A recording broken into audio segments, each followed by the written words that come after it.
Hello বন্ধুরা, আমি অয়ন। তোমরা দেখছো এওয়াইডি এসএসসি। আজ আমরা ইংলিশের 25টা টপ কোশ্চেন করব।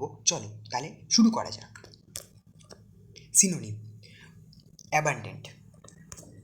এই অ্যাবান্ডেন্ট যে কথাটা আছে, এই অ্যাবান্ডেন্ট কথাটা মানে হচ্ছে প্রচুর। তো এটা কোনটা হবে? রিয়ার, প্ল্যান্টিফুল, উইক না স্মল? দেখে নেওয়া যাক। এটি হবে প্ল্যান্টিফুল। প্ল্যান্টিফুল কথাটির মানে হচ্ছে প্রচুর। পরের প্রশ্ন, অ্যান্টোনিম আছে একটা। কি বলছে? ব্রেভ। ব্রেভ মানে তো আমরা সবাই জানি কি, ব্রেভ মানে হচ্ছে সাহসী। এবার এর বিপরীত শব্দ জানতে চেয়েছে। এর বিপরীত শব্দটা কী হবে? প্রথমটা দিয়েছে কি বোল্ড, তারপরে দিয়েছে কারেজিয়াস, তারপরে দিয়েছে কাওয়ার্ডলি, তারপরে দিয়েছে ফিয়ারলেস। তো এখানে কাওয়ার্ডলি হবে, কারণ কাওয়ার্ড যে সে কী হয়? সে হয় ভীতু। ঠিক আছে, তো এখানে উত্তর হয়ে যাবে কাওয়ার্ডলি। ঠিক আছে, যাকে আমরা কাওয়ার্ড বলি। পরের প্রশ্ন দেখে নেওয়া যাক। 3 নম্বর প্রশ্ন দেওয়া হয়েছে এরর স্পটিং। মানে হচ্ছে আমাদের কোন জায়গাটায় ভুল আছে সেটাকে বার করতে হবে। কি বলছে? শি ডোন্ট লাইক কফি, মানে সে কফি খেতে পছন্দ করে না। কিন্তু আমরা তো জানি যে শি হচ্ছে থার্ড পারসন সিঙ্গুলার নাম্বার। তো থার্ড পারসন সিঙ্গুলার নাম্বার পরে কোনো দিনও তো ডোন্ট বসবে না। এখানে কি বসবে? এখানে বসবে হচ্ছে ডাজন্ট। ঠিক আছে, ডাজন্ট, DOESNT, ডাজেন্ট। ঠিক আছে, কোনোদিনও কিন্তু থার্ড পারসন সিঙ্গুলার নাম্বারের পরে ডোন্ট হয় না, ডাজেন্ট হয়। ঠিক আছে, পরের প্রশ্ন দেখে নেওয়া যাক। পরের প্রশ্ন আছে fill in the blanks. He is good dash mathematic. তো 4 নম্বর ওই প্রশ্নটাতে he is good dash mathematic মানে কি বলতে চাইছে? সে হয় ভালো ম্যাথামেটিক্সে। তো এখানে যে ফ্রেজটা ব্যবহার করতে হবে, সেই ফ্রেজটা কোনটা হবে? এইখানে যে ফ্রেজটা হবে এটা হচ্ছে অ্যাট। ঠিক আছে, হি ইজ গুড অ্যাট ম্যাথমেটিক্স। ঠিক আছে, তো পরের প্রশ্নে যাওয়া যাক। ওয়ান ওয়ার্ড সাবস্টিটিউশন দিয়েছে একটা। কি দিয়েছে দেখা যাক। বলেছে a person who loves books, মানে একজন পারসন যে বইকে খুব ভালোবাসে। ঠিক আছে, সেটা কে? দেখে নেওয়া যাক। 4টে অপশান দিয়েছে আমাদেরকে। বলেছে বিবলিওফিল, বায়োগ্রাফি, লাইব্রেরিয়ান, অথর। তো এখানে আমাদের উত্তর হয়ে যাবে এ। কি হবে? বিবলিওফিল। বায়োগ্রাফি তো কি, যেটা নিজের সম্বন্ধে বলা হচ্ছে, তো বায়োগ্রাফি তো হবে না। লাইব্রেরিয়ান তো অন্য জিনিস। ঠিক আছে, যে লাইব্রেরিতে থাকে সেটা লাইব্রেরিয়ান। আর অথরও হবে না, অথরকে লেখককে অথর বলা হয়। তো এটার মধ্যে ঠিক হয়ে যাবে বিবলিওফিল। তো পরে দেখে নেওয়া যাক। Once in a blue moon means. ঠিক আছে, এটা একটা ইডিয়াম। তো এই ইডিয়ামটা কি হবে দেখে নেওয়া যাক। হবে রিয়ারলি। ঠিক আছে, এটা হবে once in a blue moon মানে হচ্ছে রিয়ারলি। তো পরের প্রশ্নে যাওয়া যাক। তো এটা কি বলেছে? অ্যাক্টিভ থেকে প্যাসিভ ভয়েসে নিয়ে যেতে হবে। They play football. ঠিক আছে, এবার দে প্লে ফুটবল দিয়েছে, এটা তো 4টে আমাদের অপশান দিয়েছে। Football is was played, football is played by them, football played, football has played. তো এখানে অবজেক্ট পেয়ে যাচ্ছি। এখানে আমাদের অবজেক্ট আছে, তো অবজেক্টটাকে আমরা প্রথমে নিয়ে আসলাম ফুটবল। ঠিক আছে, তারপরে একটা অক্সিলিয়ারি ভার্ব নিয়ে আসলাম যেটা হচ্ছে ইজ। ঠিক আছে, তারপরে প্লেটাকে আমরা থার্ড ফর্মে নিয়ে গেলাম, সেটা হচ্ছে প্লেড। তারপরে বাই বসিয়ে দেটা হয়ে গেল দেম। তাহলে অপশান হবে বি। তো বিটা হয়ে গেল আমাদের অপশান। সব সময় অ্যাক্টিভ থেকে প্যাসিভে নিয়ে যাওয়ার সময় প্রথমে অবজেক্ট হয়। ঠিক আছে, অবজেক্ট হওয়ার পর একটা অক্সিলিয়ারি ভার্ব আসবে। ঠিক আছে, অক্সিলিয়ারি ভার্ব। ঠিক আছে, তারপরে আমাদের চলে আসবে একটা ইডি, মানে ভার্বের 3 নম্বর ফর্ম হবে V3। তারপরে একটা বাই হবে। ঠিক আছে, একটা বাই হবে। দেন বাইয়ের পর কিন্তু যেটা দে থাকলে দেম হবে। ঠিক আছে, হি থাকলে হিম হবে। ঠিক আছে, ঠিক আছে। তো পরের প্রশ্ন দেখে নেওয়া যাক। পরের প্রশ্ন আছে আমাদের ন্যারেশন। ন্যারেশনে কী বলেছে? He said I am busy. এখানে বলেছে he said I am busy, ঠিক আছে। তো আমাদেরকে চারটে অপশান দেওয়া হয়েছে, he said he is busy, he said that he was busy, he সেইজ he was busy, he told I was busy. দেখে নেওয়া যাক এখানে কি হবে। এখানে হবে হচ্ছে হি সেইড দ্যাট, হি হবে প্রথমে, তারপরে said that he was busy, ঠিক আছে। এখানে অপশান হবে বি।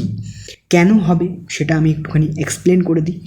দেখো এইখানে হওয়ার কারণ হচ্ছে, প্রথমে তো হি সেইড যেমন আছে থাকবেই, ঠিক আছে, তারপর একটা দ্যাট আসবে, দ্যাট আসার পর এখানে বলেছে আই অ্যাম বিজি, মানে আমি বিজি, ঠিক আছে। কিন্তু এখানে তো সে হবে, কারণ সে বিজি, তো সে বোঝাতে চাইছে, তো সে বিজি, তাই জন্য আমরা এখানে হি ওয়াজ বিজি কথাটি ব্যবহার করেছি। তো আমাদের উত্তর হয়ে যাবে বি, ঠিক আছে। পরের প্রশ্ন, তো 9 নম্বর প্রশ্নে আমাদেরকে বলা হয়েছে স্পেলিং মানে কোনটা ঠিক। প্রথমে অ্যাকোমোডেশন দিয়েছে, ঠিক আছে। এইবার এই যে অ্যাকোমোডেশনটা দিয়েছে, এই অ্যাকোমোডেশনের ঠিক শব্দটা হচ্ছে বিটা হবে ঠিক, ACCOMMODATION, ঠিক আছে, এটা হচ্ছে অ্যাকোমোডেশন। আর এই অ্যাকোমোডেশন শব্দটির বাংলা অর্থ কি জানো? এই অ্যাকোমোডেশন শব্দটির বাংলা অর্থ হচ্ছে বাসস্থান, ঠিক আছে, বাসস্থান। এই অ্যাকোমোডেশন শব্দটির অর্থ হচ্ছে বাসস্থান। চলো পরের কোশ্চেনটা দেখে নেওয়া যাক। 10 নম্বর কোশ্চেনে কি আছে? 10 নম্বর কোশ্চেনে আছে ফ্রেজাইল। ফ্রেজাইল মানে কথাটির অর্থ কি জানো? ফ্রেজাইল মানে হচ্ছে ভঙ্গুর। তো দেখা যাক ভঙ্গুরের সাথে এখানে কোনটি মেলে। স্ট্রং, ইজিলি ব্রোকেন, না হেভি, না সফট। দেখো যেটা ভঙ্গুর হবে সেটা কি হবে? খুব তাড়াতাড়ি ভেঙে যাবে। তো এটা আমাদের হয়ে যাবে option number B, easily broken. এটি হবে ইজিলি ব্রোকেন, হবে আমাদের সঠিক অ্যান্সার, ঠিক আছে। তাহলে পরেরটা দেখে নেওয়া যাক। 11 নম্বর কোশ্চেন কি আছে? 11 নম্বর কোশ্চেন আছে র্যাপিড। র্যাপিডের সিনোনিম জানতে চেয়েছে। র্যাপিড মানে কি জানো? র্যাপিড মানে হচ্ছে ফাস্ট। র্যাপিড মানে ফাস্ট, ঠিক আছে। র্যাপিড মানে হচ্ছে ফাস্ট, খুব তাড়াতাড়ি, ঠিক আছে। তো এটা হবে বি, র্যাপিড মানে ফাস্ট, ঠিক আছে। র্যাপিডের সমার্থক যেটা শব্দ হবে সেটা হচ্ছে ফার্স্ট। র্যাপিডের সমার্থক শব্দ হচ্ছে ফার্স্ট। চলো পরের প্রশ্নটা দেখে নেওয়া যাক। এই যে এক্সপ্যান্ড, এক্সপ্যান্ডের সিনোনিম হবে হচ্ছে কন্ট্র্যাক্ট, ঠিক আছে। এক্সপ্যান্ডের সিনোনিম কন্ট্র্যাক্ট। আচ্ছা 13 নম্বর। তো 13 নম্বরে কি বলা হচ্ছে? Each of the boys have a pen, ঠিক আছে। এখানে কি বলেছে? এরর আছে। কোনটার মধ্যে এরর আছে? তো আমরা পড়ে নিই। Each of the boys have a pen, কোনটার মধ্যে এরর আছে? তোমরা আগে একবার চেষ্টা করো।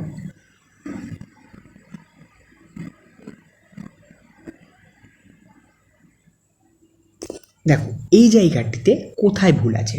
এখানে কিন্তু ভুলটা আছে এই হ্যাভে। কেন বলো তো এই হ্যাভে ভুল আছে? কারণ দেখো ইচ অফ দ্য বয়েজ মানে প্রত্যেকটি বয়কে বলা হয়েছে। তোমরা ভুলটা করবে কোথায় আমি বলে দিচ্ছি। এই যে বয়েজ দেখে কিন্তু তোমরা হ্যাভ করবে, কিন্তু না, এটা কিন্তু প্লুরালে থাকবে না। এখানে প্লুরালে আছে, তোমরা দেখছো, কিন্তু এটা প্লুরালে নেই। এটা ইচ অফ দ্য বয় বলেছে, মানে প্রত্যেক একটা বয়কে বলা হয়েছে, মানে প্রতিটা বয়কে বলা হয়েছে। তো এখানে কি করতে হবে? এখানে কিন্তু হ্যাজ হবে। যখন একটা বয়কে বলা হচ্ছে তখন সেটা তো থার্ড পারসন সিঙ্গুলার নাম্বার হয়েছে। থার্ড পারসন সিঙ্গুলার নাম্বারের পরে সব সময় হ্যাজ বসে, ঠিক আছে। তোমরা কি করবে? ইজ যখন দেখবে মানে প্রত্যেকটা বোঝা যাচ্ছে, তখন তোমরা সব সময় যাই থাক না কেন প্রত্যেকটার যখন বোঝাবে প্রতিটির মধ্যে একটি, তো তখন তোমরা হ্যাজের ব্যবহার করবে, ঠিক আছে। চলো পরেরটা দেখা যাক। এখানে বলেছে ফিল ইন দ্য ব্ল্যাঙ্কস। বলছে সি ইনসিস্টেড ড্যাশ গোয়িং। ড্যাশে কোনটা হবে? ইন হবে, অন হবে, ফর হবে, উইথ হবে। এখানে হবে অন গোয়িং হবে। বলছে শি ইনসিস্টেড অন গোয়িং, ঠিক আছে। চলো পরেরটা দেখে নেওয়া যাক। পরে হচ্ছে 15 নম্বর। বলেছে কি one word substitution. One who can not read or write, যে পড়তেও পারে না আবার লিখতেও পারে না, তাকে আমরা কি বলি? লিটারেট বলি, স্কলার বলি, ইলিটারেট বলি, না নোভাইস বলি? দেখো এখানে আমরা প্রতিটির মানে আগে জেনে নিই। লিটারেট কথার মানে কি? লিটারেট কথার মানে হচ্ছে যে শিক্ষিত, ঠিক আছে, যে শিক্ষিত।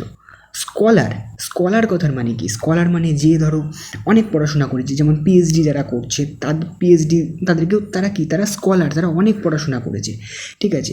নোভাইস তো আমাদের নতুনকে বোঝানো হয়, নোভাইস নবীনকে বোঝাতে নোভাইস ব্যবহার করা হয়। ইলিটারেট, ইলিটারেট কথার মানে হচ্ছে যে অশিক্ষিত, মানে যে পড়াশোনা করেনি তাকে আমরা বলি ইলিটারেট।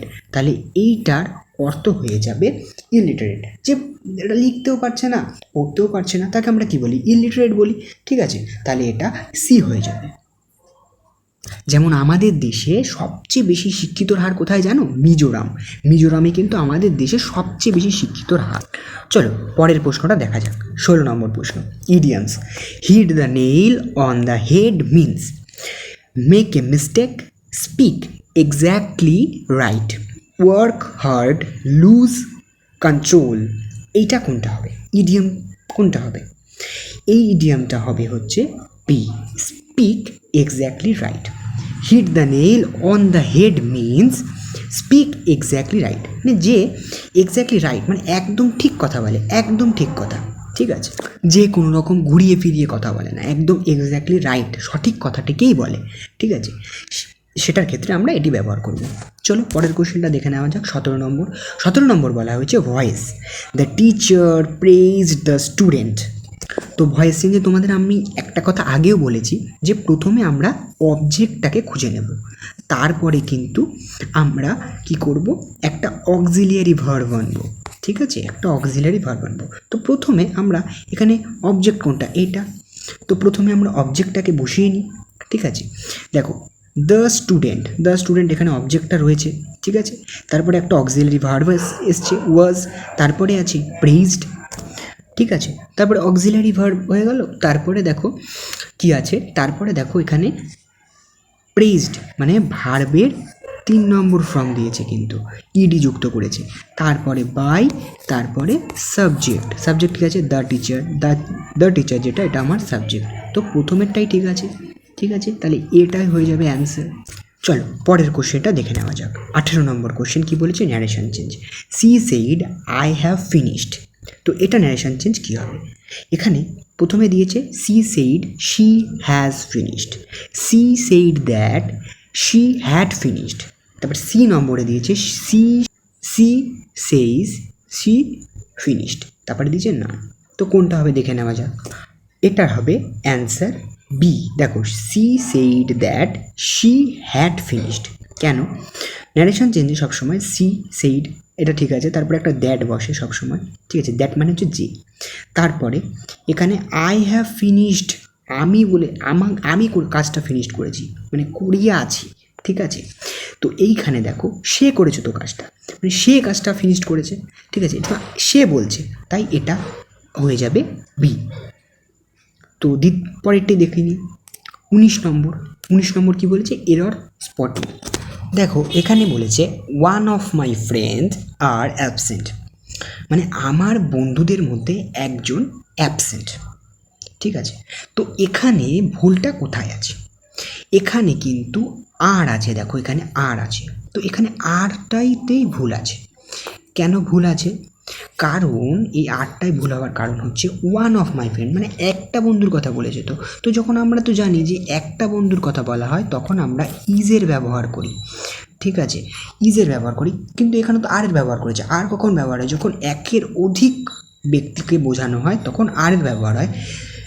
তো এখানে ওই জন্য আমরা ইজ ব্যবহার করব, ঠিক আছে। তো পরের কোশ্চেনে চলে যাই। 3 নম্বর কোশ্চেনে আমাদের কি বলেছে? সিনোনিম। অনেস্ট মিন্স, দেখো অনেস্ট কথার মানে কি? অনেস্ট কথার মানে হচ্ছে যে সৎ, ঠিক আছে। এবার যে সৎ সে সবসময় কি বলবে? সত্যি কথা বলবে। ট্রুথ, ট্রুথ মানে কি? সবসময় সে সত্যি কথা বলে বা সত্যের পথে চলে, তাকে আমরা ট্রুথফুল বলি, ঠিক আছে। তো চলো পরেরটা দেখা যাক। এবার বলেছে অ্যান্টোনিম, মানে বিপরীতার্থক। বিপরীতার্থক শব্দে বলেছে ভিক্টরি। ভিক্টরি কথার অর্থ কী? ভিক্টরি কথার অর্থ হচ্ছে যে জিতেছে, কোনো কিছুতে জিতেছে। যখন কোনো রাজা কোনো যুদ্ধে যায়, যখন সে জিতে, তখন সে কী করে? সে ভিক্টরি লাভ করে, ঠিক আছে। তো এখানে আমাদের বলেছে অপোজিটটা, অপোজিট যে শব্দটা সেটা খুঁজতে। তো এখানে অপোজিট শব্দটা কোনটা হবে? এখানে অপোজিট শব্দটা দেখো, এখানে একটাই নেগেটিভ শব্দ আছে, ডিফিট। ডিফিট মানে কি বলো তো? ডিফিট মানে হচ্ছে যে হেরে গেছে, ডিফিট হয়ে গেছে মানে যে হেরে গেছে। উইন মানে তো জিতে যাওয়া, সাকসেস মানেও জিতে যাওয়া। গ্লোরি এটাও এর সাথেই বোঝায়, ভিক্টরির মতোই বোঝায় যে জিতেছে, ঠিক আছে। একটাই আছে ডিফিট, ঠিক আছে। এটা একটা নেগেটিভ ওয়ার্ড। তো এসএসসিতে আমাদের কিন্তু এরকমভাবে 3টে ওয়ার্ডকে সবসময় দেখতে হবে যে কোনটা। আমাদেরকে এখানে এলিমিনেশন মেথডটা অ্যাপ্লাই করতে হবে। এলিমিনেশন মেথড যদি আমরা অ্যাপ্লাই করতে পারি, এই এলিমিনেশন মেথডের সাহায্যে আমরা খুব তাড়াতাড়ি বার করে ফেলতে পারবো কোনটা ঠিক কোনটা ভুল, ঠিক আছে। চলো পরের কোশ্চেনটা দেখে নেওয়া যাক। 22 নম্বর কি বলেছে? Feel in the blanks. The train arrived dash time. তো এখানে দ্য ট্রেন অ্যারাইভড মানে ট্রেনটা যখন আসছে, ঠিক আছে, মানে পৌঁছাবে। অ্যারাইভ মানে পৌঁছানো, ঠিক আছে। ট্রেনটা পৌঁছাবে, দেখো সবসময় টাইমের আগে কিন্তু আমরা অন বসাই, ঠিক আছে। ট্রেনের আগে তখন আমরা সবসময় কী বসাই? অন বসাই, ঠিক আছে। টাইম যখনই বোঝাবে, টাইম বোঝালেই কিন্তু তার আগে আমরা অন বসাবো, ঠিক আছে। অপশান বি হবে কারেক্ট অ্যান্সার। চলো পরেরটা দেখে নেওয়া যাক। দেখো এখানে he is senior than me বলেছে, ঠিক আছে। এইবার এখানে কোন জায়গাটাতে ভুল আছে এবং কি ভুল আছে সেটা কি সঠিক করব কি করে? দেখো সিনিয়র দ্যান মি কোনোদিনও হয় না, ঠিক আছে। তো এখানে কি হয়? এখানে হবে হচ্ছে তোমার সবসময় সিনিয়র টু মি, ঠিক আছে, সিনিয়র টু মি। তো এইটা আমাদের ঠিক হয়ে যাবে। সিনিয়র দ্যান হয় না, সিনিয়রের পর সবসময় টু হয়, ঠিক আছে। চলো পরেরটা দেখে নেওয়া যাক। 24 নম্বর বলছে cloze test. He worked hard dash he could success. বলছে যদি সে ঠিকঠাক কাজ করে, মানে সে যদি খুব কঠোরভাবে কাজ করে, তাহলে সে কি করবে? সে সাকসেসটাকে কিন্তু পাবে, ঠিক আছে। যে সে যদি কাজটা ঠিকঠাকভাবে করে তাহলে সে সাকসেস পাবে। তো এটা আমাদের কোনটা হবে? এটা আমাদের বলেছে হবে because, so that, although, unless. এটা কোনটা হবে? এটা আমাদের হয়ে যাবে so that. He worked hard so that he could succeed. মানে সে যদি খুব কষ্ট করে, মানে হার্ড ওয়ার্ক করে, তাহলে কিন্তু সে একদিন কীভাবে সাকসেস পাবে, মানে সে একদিন সফল হবে। চলো পরের কোশ্চেন, 25 নম্বর কোশ্চেন। দেখো পরের কোশ্চেনটা আমাদের দিয়েছে মিনিং, ঠিক আছে। জেনেরিয়াসের মানে কি? জেনেরিয়াস মানে কি সেলফিশ, না kind and wailing to give, না প্রাউড, না অ্যাংরি? কোনটা হবে? দেখো সেলফিশ মানে কি? সেলফিশ মানে হচ্ছে স্বার্থপর। প্রাউড মানে কি? প্রাউড মানে হচ্ছে গর্বিত বা অহংকারী যায়, ঠিক আছে। আর অ্যাংরি মানে তো রাগী, আমরা মানে জানি। আর কাইন্ড মানে হচ্ছে দয়ালু। তাহলে জেনেরিয়াস মানে কি? দয়ালু, ঠিক আছে। চলো বন্ধুরা, ভিডিওটা পছন্দ হলে লাইক করো, কমেন্ট করো এবং সাবস্ক্রাইব করো। আর পরের ভিডিও তোমরা কিসের ওপর চাও আমাদের জানিও।